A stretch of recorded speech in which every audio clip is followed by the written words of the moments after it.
All right. Welcome in, everyone, on a Saturday right after Alabama's first scrimmage of the fall. That means football season is getting very, very close. 21 days away to be exact. Pads were popping. Things were happening here in Bryant-Denny Stadium, and we're going to talk about it. We got a nice crew today who was part of all this, one who was on scene at the press conference.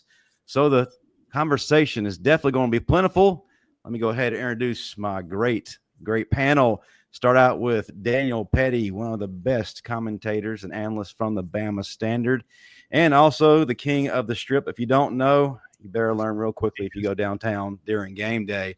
Just below him, a man who stays busy with recruiting for the Bama Standard Network and also does a lot of stuff behind the scenes. He is the illustrious Jonathan Lewis. And then last but not least, first time on our network, and we're pretty excited. We've been trying to make this happen for quite some time, but he's a legend. When he's not covering Alabama, he's a ring announcer for some wrestling events that I've seen, and I enjoy watching him on weekends when the PLEs are on, getting the feedback from what he's seeing. But he is one of the best in the business from Bama Central. Welcome in, everyone, Joe Gaither. Thank you so much for having me. All right, should I say Bret Hart with those glasses on? Yeah, I got a little Hitman action going on. Oh man, I'll wear them every day on the show, so I figured I'd keep the flavor going. We love consistency. Representing the Hulkster with the handlebars, so I appreciate that as well. A little ode to the immortal, the immortal one. If you guys are into it, on the 11th, the Thursday before the Wisconsin game, New Era Wrestling is going to be doing a show right there at the new Two Dimes, the old Druid City Music Hall. So if you guys are looking for a little local wrestling, you can find it tonight in Jasper, but September 11th on the Strip, right there before Alabama takes on Wisconsin. Listen, the inner wrestling fan in me is really excited and really wants to deep dive into all that, but Bama fans aren't interested in that. So we got to give way to the fans, right? This is about what they want. So we'll leave that for another show. But as I said, first scrimmage of the fall, things are happening, and we're going to start out. We're going to talk about the quarterbacks, what happened today. Of course, Joe, you were there and able to hear what DeBoer said. I got a little bit of info from some sources as to how everything has looked up to this point, and then what we saw today. I'm going to go ahead and say this, and then I'll turn it over to Joe, then over to Jonathan, and up to Petty. Ty Simpson unequivocally is the leader of this offense. There's no debating it. I know that they're throwing it out there that there's still a battle going on. That's just a formality. It's not. This is Ty's team. And I've been told as soon as he breaks the huddle, especially in the live game action and what we saw today, he flips a switch, and all of a sudden that offense is just lighting up. Austin Mack isn't there. Keelan Russell still developing, very talented, just hadn't grasped everything the way you need if he was to come into a game. But hey, he's got plenty of time. But Ty is it. And I'm excited about this. He's waited his turn. He's put in the reps, and he's a bit of a unicorn because people just don't wait anymore. They're ready to jump into the portal and go elsewhere, not Ty. And I felt like this season he's really going to take off. Joe, take the baton. Talk to us about what you heard from DeBoer and what your overall take is regarding these quarterbacks, not just today. Yeah, I think you pretty much nailed a lot of what we're hearing and a lot of what we're seeing from fall camp is that it is Ty Simpson's team. I think that the reluctance to really say that quite yet is really only in the sense of keeping the other two quarterbacks around and keeping Ty's feet to the fire. You saw last year maybe a really long leash for Jalen Milroe, and I think this year there will be some grace given to the eventual starting quarterback, who will be Ty Simpson. But for now in fall camp, it's all about keeping everybody's feet to the fire, the competition high, and keeping the standard what it needs to be higher than last year's output.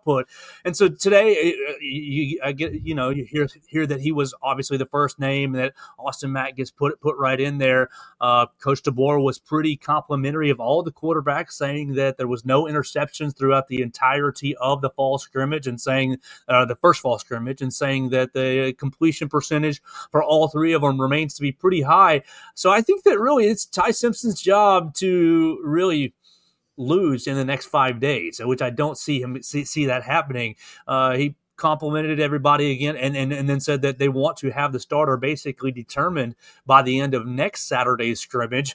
And so I think if Ty just keeps doing what he's been doing through the first little bit of fall camp and does it for another week and has another good scrimmage next Saturday when some live reps and live bullets are flying in Bryant-Denny again, then he's going to walk out of the stadium and they're going to say, yep, it's Ty's job for now, at least, and until the real game action happens. And if he plays well in real games, then he's going to be the starter all 12 games this year. I do think that leash is not going to be as long on the starting quarterback this season. But as long as Ty plays efficiently, reads the offense, gets the ball out, I mean, the wide receiver room, the receivers as a whole is just looks nasty, outstanding on paper. So all you got to do is just read the defense, find the right guys, take your checkdowns when they're there. Don't put the ball into risky situations. And I think Ty Simpson's going to lead this offense pretty well all 12 games this year.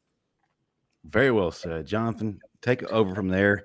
What do you take from what he said and what Coach DeBoer was communicating through his conference? And does it really match everything that you thought all along? Yeah, no doubt. I've been a huge Ty Simpson supporter from the beginning, to be honest with you. Jalen Milroe had his turn. I wanted to not say too much against Milroe last year, right? So the one thing I want to say is that, to me, Ty Simpson has shown his true leadership, right? When fans were screaming for him last year to come in those games, Ty Simpson had nothing to say about it. He said, hey, look, I'm going to have my time. Give it time. I'll become that starter, right? It was very Mac Jones-ish as far as waiting his turn, developing through the system. Fortunately for Ty Simpson, we're looking at 2 years in a row now where he's going to have consistency on looking at the same offense, right? So that can't be said from, Tommy Reese and then Bill O'Brien. Like the baton seemed to keep passing on from the offense coordinators. Now I get it. It's Ryan Grubb, but the offense, I would assume, wouldn't change too much. It's going to be very similar. But as far as Ty Simpson goes as a starter, I think it's unequivocally him as the starter. I think Keelan, when you look at Keelan Russell, and I know people are screaming for him, Tua Tagovailoa didn't start the season as a starter as a true freshman. Bryce Young didn't do it. In my opinion, he's probably the most talented quarterback to ever come through Alabama, ever. So I think that, let's sit down, cool down a little bit, give him his turn. And as far as Austin Mack goes, he's done a great job coming in right from Washington, helping implement the system that Ryan Grubb and obviously Nick Sheridan did last year with Kalen DeBoer and helping out the team overall. But, Austin Mack had an uphill battle, in my opinion, from the very beginning. When you look at Ty Simpson, the 5-star QB from Tennessee that has been waiting his turn, and we know Alabama fans have been waiting this whole time for him to start. So, yeah. Petty. And moreover on the kid coming in, everybody gets excited about the 5-star, but I think if you read between the lines on what Coach DeBoer was saying is, hey man, it's all about command of the offense, and this kid's still learning how to even call the plays in the huddle, whereas Ty has full command. But I thought the biggest theme and the biggest takeaway was so far through fall camp, which is basically Satan's vacation in the South, It's hot. is turnovers or lack thereof, and that's through all the quarterbacks. What do you say? There's been 3 interceptions through all of fall camp, and that's a hell of a sign when you given that what's on the other side of who they're throwing against, a very loaded, a very talented secondary. Yep. So it's showing a great cohesion with the receivers. Isaiah Horton coming in, I think we're expecting big things out of Bernard, and like you were alluding to, Joe, it's just on paper a very loaded wide receiver room. So it's showing that not many balls are hitting the ground, or more so, not many balls are hitting the defense's hands, which I'm with you. If that's the case, if Ty's running with the command of the offense, the turnovers are low in this receiving core, I really expect this to be a very explosive offense under Ty. And again, like I said, Keelan's going to be great, but I think that was, if you read between the lines, hold your horses. The kid's still got a little bit of growing to do before he gets there. But at the same time, take assurance in the guy that's running. It's not turning it over with an offense so far. And I know we're really early into camp. We've still got a few more scrimmages to go before we get there. But that was my big takeaway. And the thing is, Ty doesn't have to do anything by himself.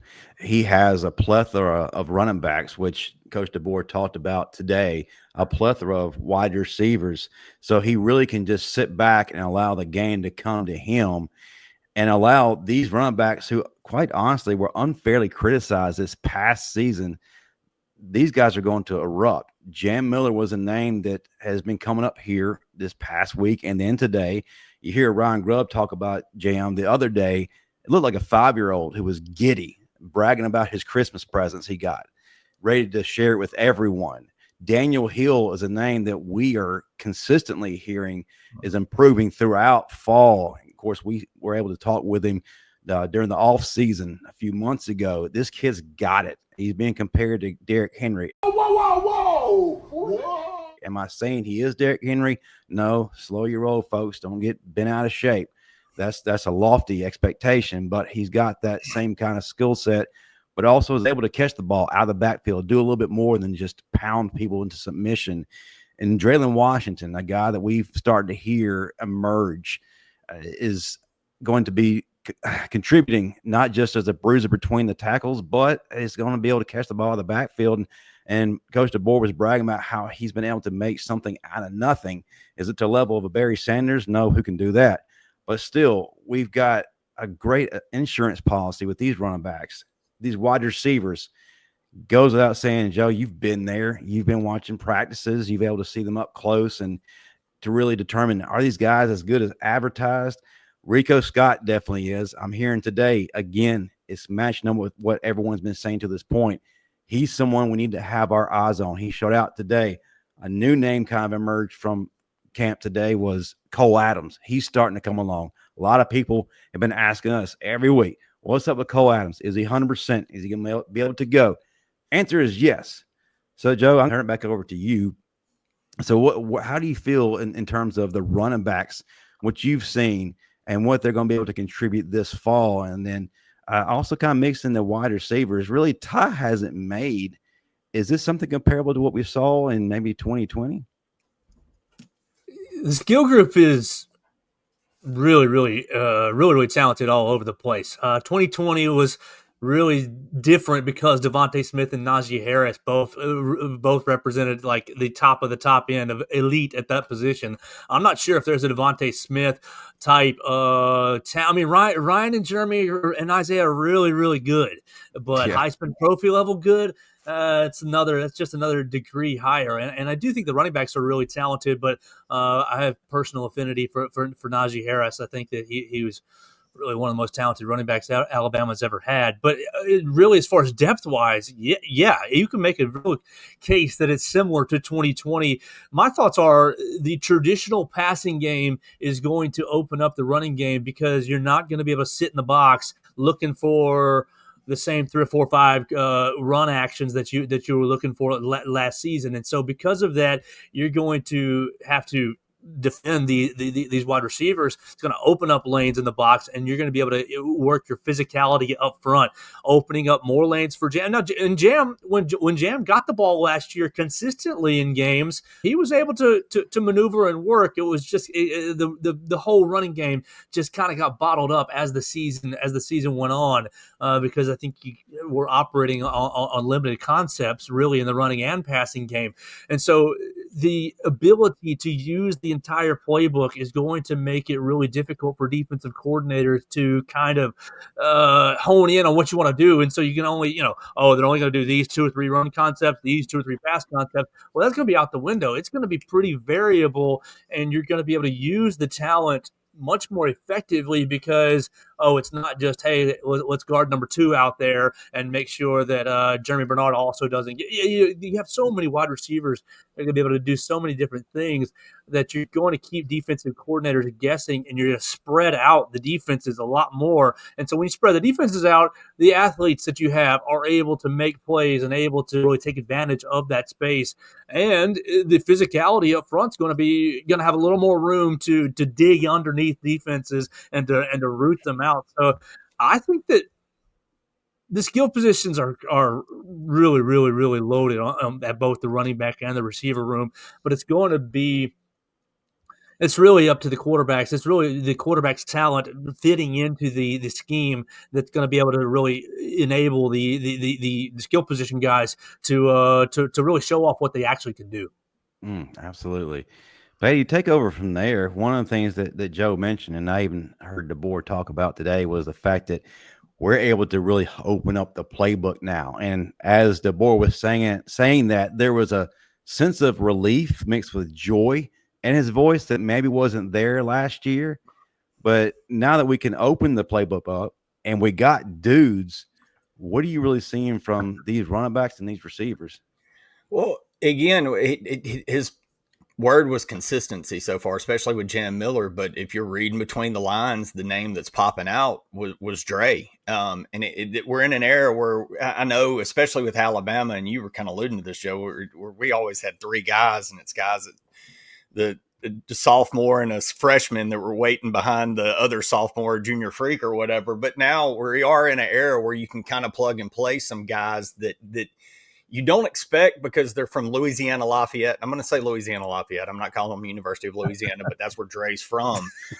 But there's some freak athletes that come out of that the University of Louisiana and have for the last several years. And he didn't come here just to, his final year, just to kind of, hey, play for Alabama and get the letter on his. He came here to play, and you could hear that. And I think in DeBoer, if you listen to DeBoer, he's showing out in practice. And I think, like you said, he's not just between the line between the tackles, Justin. He's a guy that's going to be able to get it out of the backfield and provide some versatility in that way. I'm really intrigued by Dre. I think he's a kid, we know all about Richard Young and his size. He kind of has the Bo Scarborough look. We're waiting for him to have that pop. He showed some big runs last year. Really, that kid, he was young. I always talk about the Microwave Society. It could be a big year for Richard. Daniel Hill's a name that keeps coming up. A.K. Deere, best running back, a freshman out of Mississippi. It's a very loaded room, but again, I was trying to read between the lines as much as I could through the coach speak of a first scrimmage pack, as you can, because he was, let's be real, it was a lot of vanilla ice cream going on. But, that was what I took away from that was Dre is really kind of making a name for himself. And look, I call some players dummy proof. And what that means is a scout. I'm not a professional scout. If I was, I'd be on Alabama staff. I'd be a staff somewhere. But there are players that are dummy proof that when you're watching, like, damn, he plays. He's different. He's good. And Rico, every time he was on the field last year, was that kid. I thought he was 6'2", 6'3", because he plays bigger and more athletic than his size. So to hear that he's starting to stand out, I don't think we're going to be able to keep Rico Scott off the field this year. His athleticism is just too much. And again, that's a plus, because you're talking about a wide receiver room that's already loaded with Hollywood, Isaiah Horton, who's going to be a stud. We're hearing great things about him. And man, everybody that sees talks about Bernard. You saw him kind of come on last year when Jalen finally started throwing to a second receiver. But Rico's the one, man. I think at the end of the year, Rico Scott's going to be the guy. Everybody's like, okay, yeah, that's the dude. Very well said. Jonathan, if you would take over so we can kind of move over to the defense. But it's hard not to be excited about this offense from everything we're being told and what we see on paper. But if you would put a button on this, and so we can move on to the other side of the ball where things are really getting exciting. No, I think the name that we got to mention is Ryan Grubb, right? It all runs through, in my opinion, Ryan Grubb. At the end of the day, we know he didn't end up showing up last year when he was supposed to. He kind of dipped to Seattle. Now he's back. And the reason why I mention Ryan Grubb is because if you go back and watch Washington with Ryan Grubb and you watch Alabama without him and Nick Sheridan, what you saw was typically a Ryan Grubb offense runs 60% zone, which matches what Jam Miller, which matches what Richard Young does so well. And it also creates opportunities to run tempo, because what you're doing is you're able to line up faster. You know what I mean? It's more predicated to a Ty Simpson, even honestly more towards a Jalen Milroe style offense, right? But especially Ty Simpson, in my opinion, because you're going to have opportunities to hurry up, run tempo, the tunnel screens. All that's going to be an opportune thing to run with the running backs we have with Jam Miller, Richard Young. It all just kind of meshes together. And now you add in Cam Dewberry, who's not just physical, but able to get to the second level, pin and pull, do those things with consistency. And now Wickham Formby. One thing people want to do is they want to hammer this offensive line. A lot of this offensive line, guys, was young. They're learning this system like everybody else is, right? So, if you want to criticize Jalen Miller, we got to criticize everybody. Right. So, and the reality is it was just a young system, right? It's everybody's learning. So, but with that being said, I think we're going to see a lot more consistency out of everything, including the running game. And obviously, the running back room is deep. I think, yes, the 2020, I think it's unfair to say that it's that type of wide receiver room.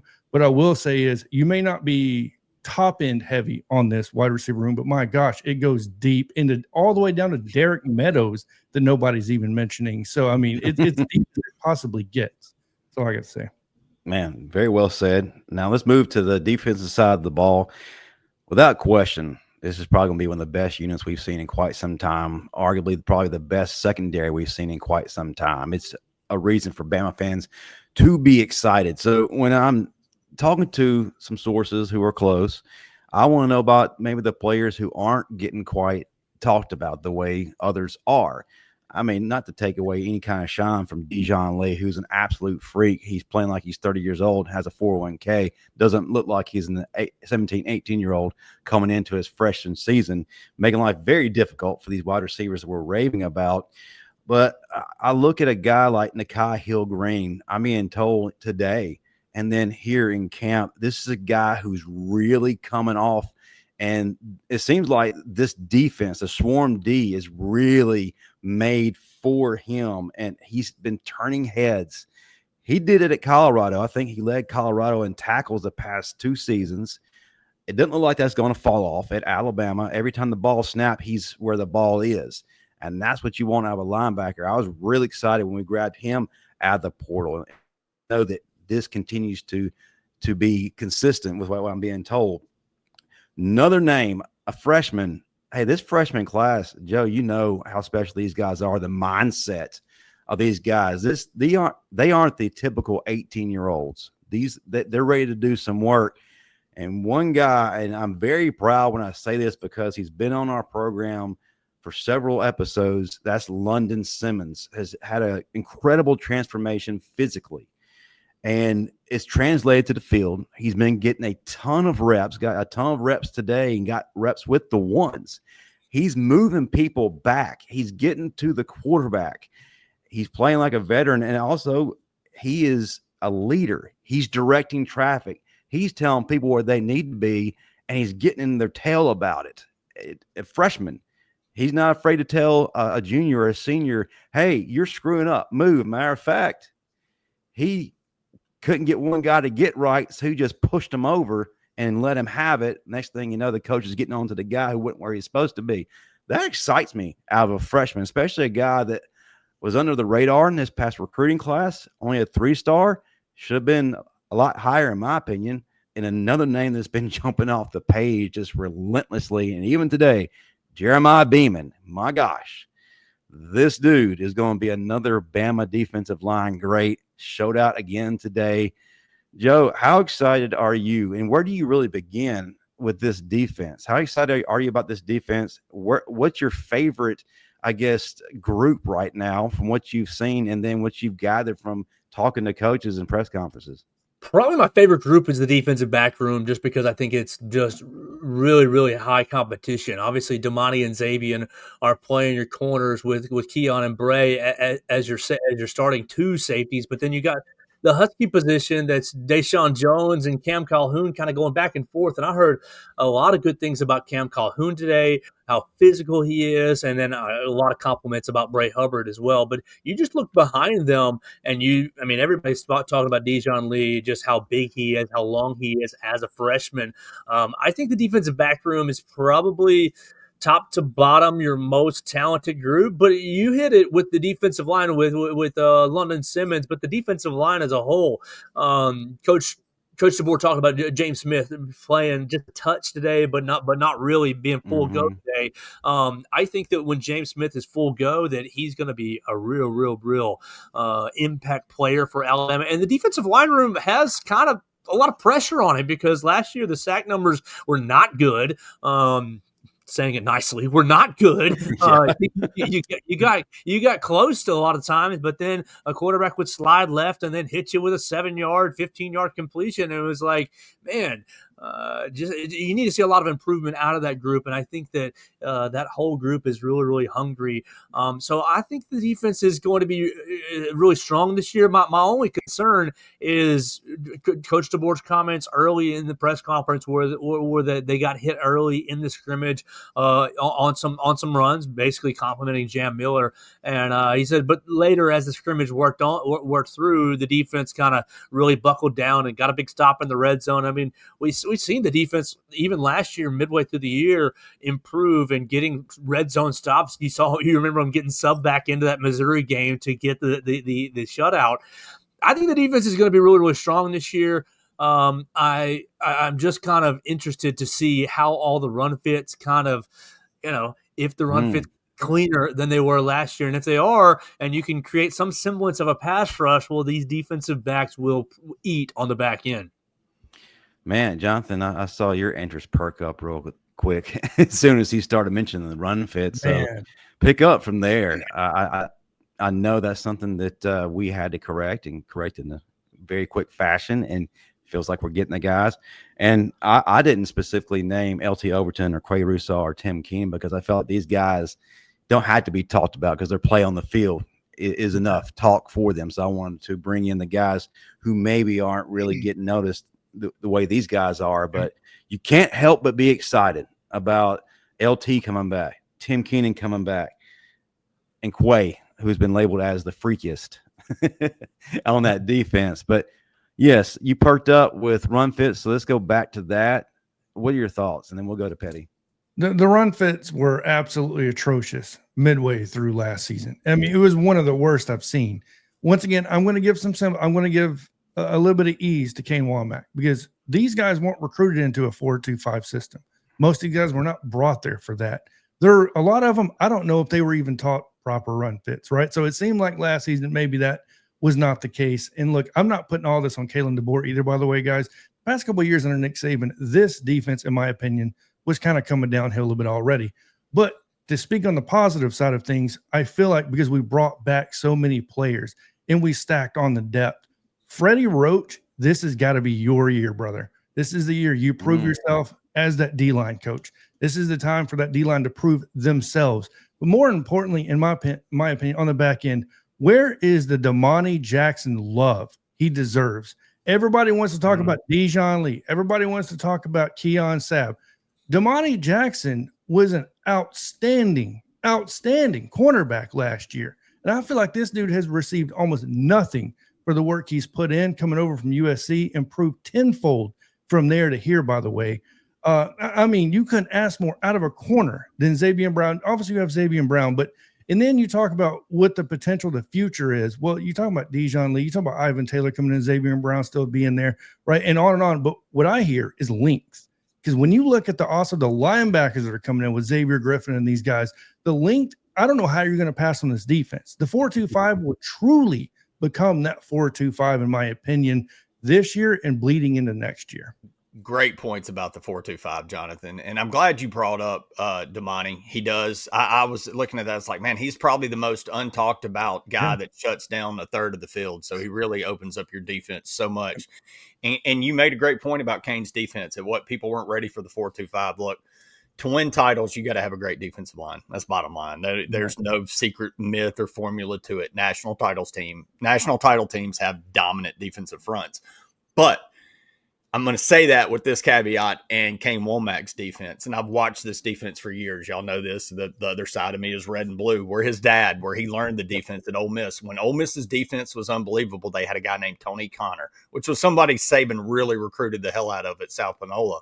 And that's at the Husky position. So I was really interested in what you were talking about with Cam Calhoun. I know he came from Utah. That's a very disciplined defense. He's perfect for that Husky position, but so is Jones, another USC transfer.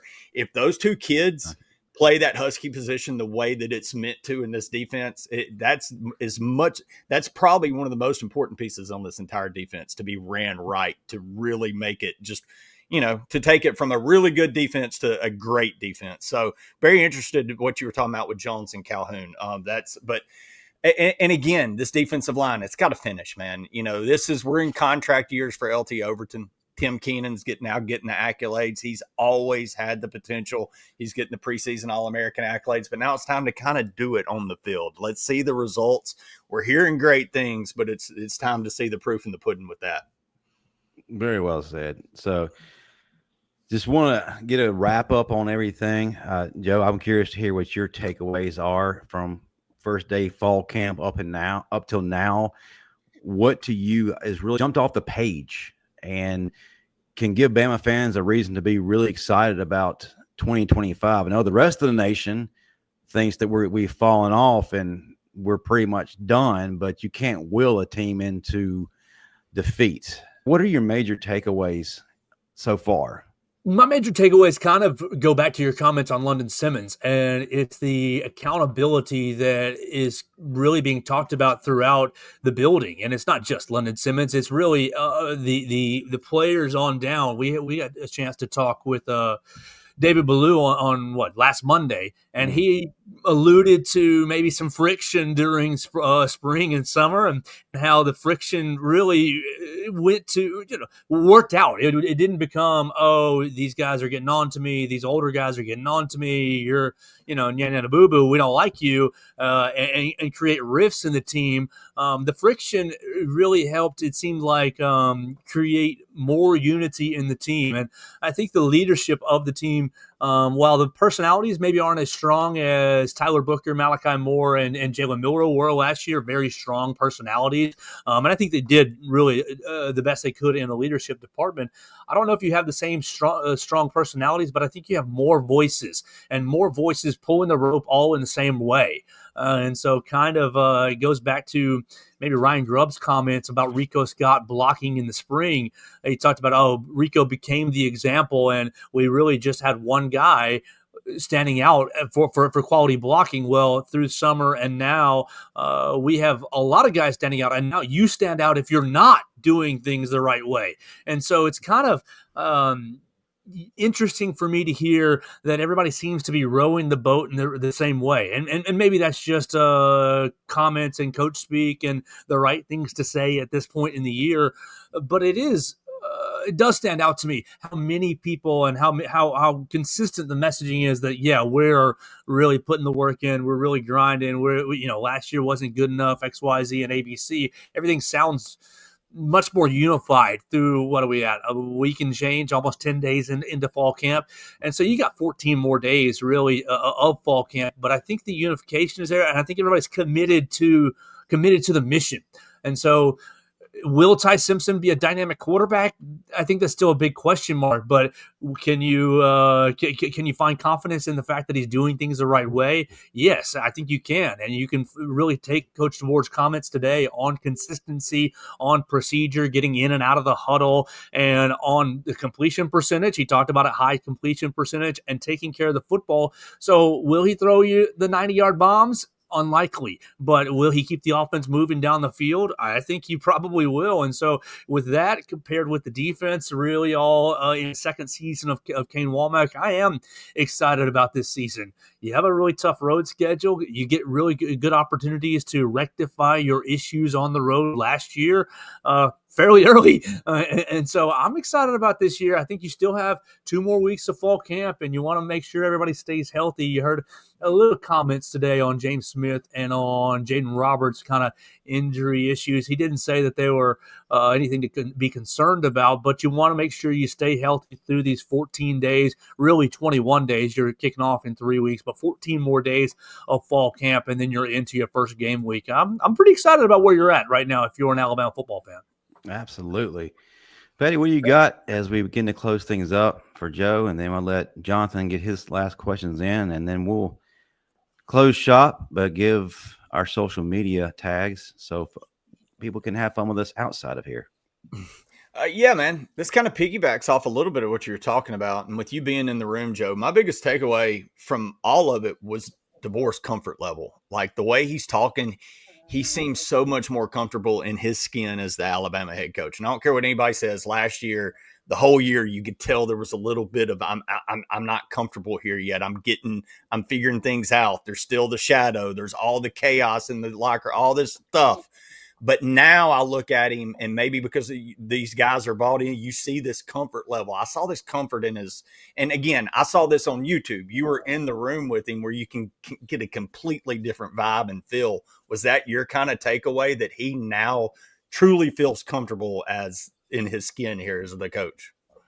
I would agree with that. I would definitely agree with that. I mean, I think when you have nobody transferring out after that spring window, and you hear everybody talking about how hard the summer was for everybody, I think he is pretty comfortable in the role of being the Crimson Tide coach. Like, we walked in today, and he's, oh man, the alumni held me up because we were talking so much, and that, I don't know if that made the YouTube cut or not.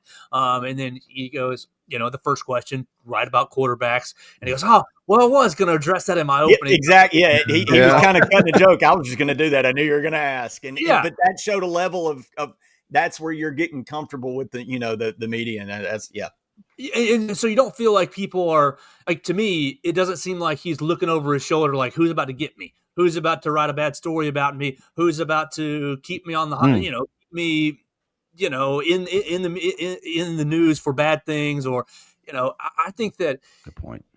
Goodness gracious, how many times last year did we, well, that's not how Coach Saban would have done it. That's not how we would have done it. That's not how we've seen it for 20 years.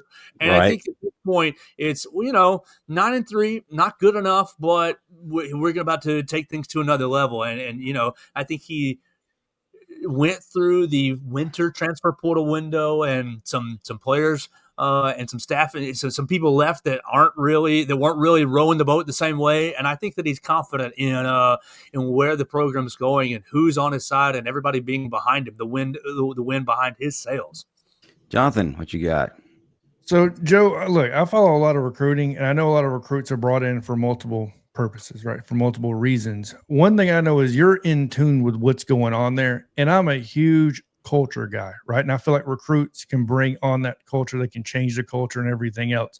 So with my question, with you being in so tuned there, from Nick Saban to year one with Kalen DeBoer to now year two, have you seen a change in culture, especially from last season bleeding into this season, obviously with the changes to NIL structure and everything else?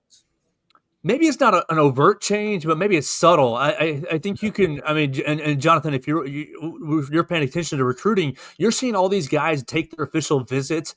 And what, last year it was, oh well, Ryan's on the official visit with them. Ryan's there being with them. It's a lot more than just Ryan hanging around the facility when freshman X, Y, or Z is coming in for their visit. It's a lot more than just Ryan who is doing the photo shoots with them when, this big-time recruit's coming in. You got a lot of the team who is, this is where we're hanging out. We all got to make, Billy Five-Star feel welcome and ready to go. So maybe it's not an overt change, but I do think it's much more of it's unity is kind of the word, and obviously the money is still a factor. You can't. It's not going to be just eliminated from the table. But when you feel like everybody's on your side and you are supported from the jump as a freshman, then I think it gives you confidence that this place could be for me, and this place can be for me, and I can make it here as well. Like when you got everybody saying, "Hey, we want you and we believe in you." I think it helps on the recruiting trail, and I think that it really provides momentum for, you can make it here, and you can do these 110s, and you can do this hard workout, and you can stay an extra hour watching film, and you can, because we're all doing it together, and this is just what we do. I think it's a subtle change. Yeah, absolutely. So I got to put you on the spot when it comes to eating there in Tuscaloosa. Best barbecue, Archibald's and Woodrow's or Dreamland? We asked former players and current players this. So I just like barbecue. So really, whatever's in front of me is my favorite that day. Bama barbecue right up the road is really, really good spot as well. I spoke with Woodrow Washington last week, and so I guess I probably need to give Archibald and Woodrow's my vote. There you go. Good answer. Good call. Well, Thank you. Unless you have a time machine and can go back to the original Dreamland, and then we can have a different debate. I've been over there. 3, 4, 5 times. But I live pretty close to the modern Dreamland. Okay. All right. Well, great hanging out with everyone today. Again, everybody, fall camp underway. 21 days till we do this thing. Ty Simpson looking right. Rico Scott doing his thing. Young guys stepping up. Great first scrimmage. Looking forward to what we see next week and then what we hear next week, and ultimately seeing the culmination of all of it in Tallahassee. But before we go, I want everyone to go around the room and tell folks how they can be found on the internet. I'll let Joe go last since he is our guest today. So Petty, start us out. Then we'll go to Jonathan, and then we'll let Joe close it out. You can find me on the Twitter X at Petty_Daniel. Look, season's coming up, man. It's like Justin said, 21 days away. A lot of excitement coming. A lot of excitement here at the Bama Standard. So stay tuned. Let's roll. Yeah, at Bama Fan Podcast on X. That's where I'm going to be active almost all the time. So that's where you'd find me at. All my social media machines are the same, Joe Gaither 6 on whatever social media you like. So we're looking forward to the season. Thank you guys for having me. Yeah, absolutely. It's been a pleasure. I'll remind everyone before you go out, check us out on the Bama Standard Tuesday night, 6 p.m. Central. We got a little bit of a Where Are They Now episode. Former Alabama quarterback Phillip Sims is going to be on. We've always asked the question, what happened? Why didn't it work? Where did he go after that? We're going to have all that answered and more come Tuesday night, so y'all come check that out. Until then, that'll do it for all of us. Roll Tide.